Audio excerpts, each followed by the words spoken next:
All right, first thing I noticed, you guys, is that we need to format this in MLA with Times New Roman 12-point font. Make sure that your names are listed in alphabetical order by last name in the top left corner.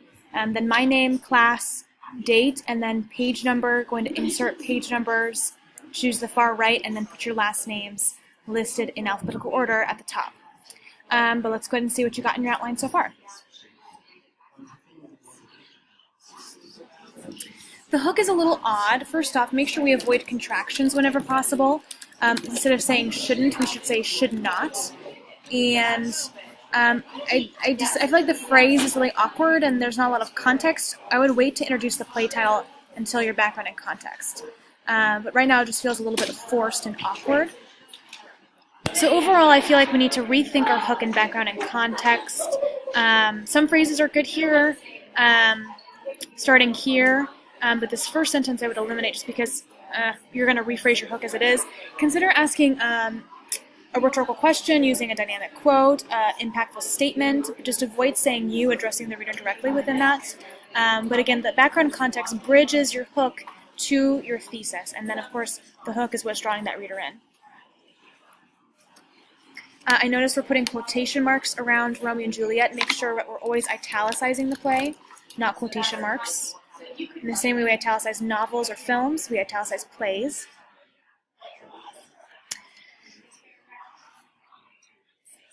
This last phrase, in what they believe is best, I would just eliminate that from your thesis. I don't think it's necessary.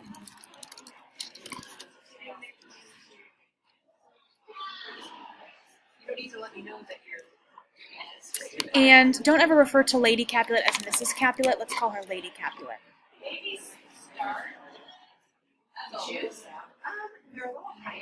Make sure that we're embedding our quotations every time. Don't drop them into the paragraph without attaching it to some word or phrase. Again, there's 3 methods of embedding. You can integrate, attribute, or use a full sentence introduction with a colon. And then notice how your quotation mark is after your citation. It should be after bride. So move your quotation mark, and then that'll be correct. And in your citation, make sure you're still italicizing the play, Romeo and Juliet.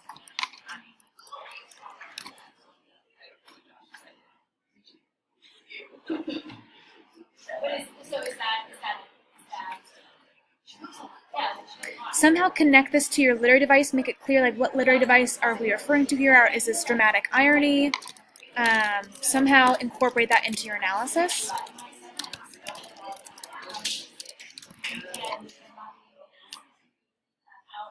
And add a transition between chunks within your paragraph. And make sure you're embedding as always.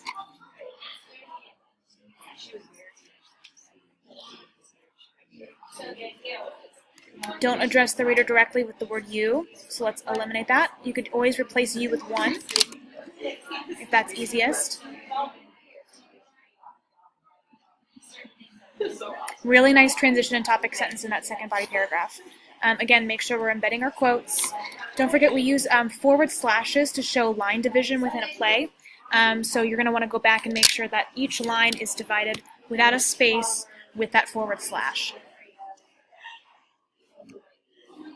When Juliet speaks directly to the audience, it emphasizes her emotions to the confusion she has for the gods and their wish to give her 2 husbands.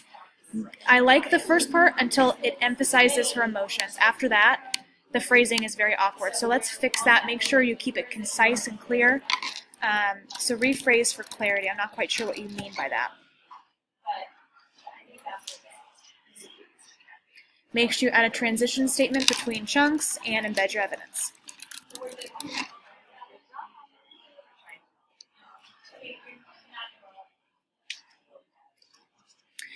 She's not relating herself to a lifeless corpse. She's actually comparing Romeo to a corpse. So make sure that we're making that clear within our commentary.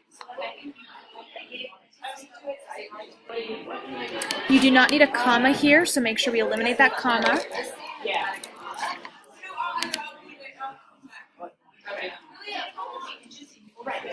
Embed your evidence. And move those quotation marks to the end of the sentence. Don't put it after the citation.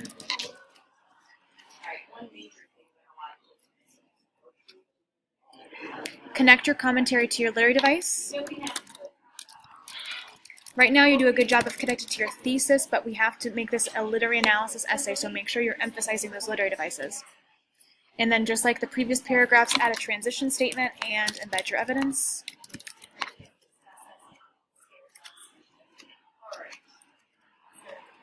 Again, connect your commentary to literary devices.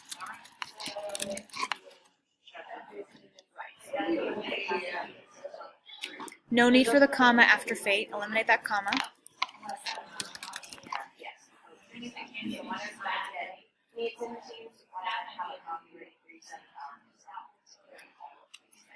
I would end your conclusion with a claim or a mic drop moment. Maybe start with the sentence "we must" and fill in the blank based on your previous sentences. Then I think you're on a solid start for your first draft.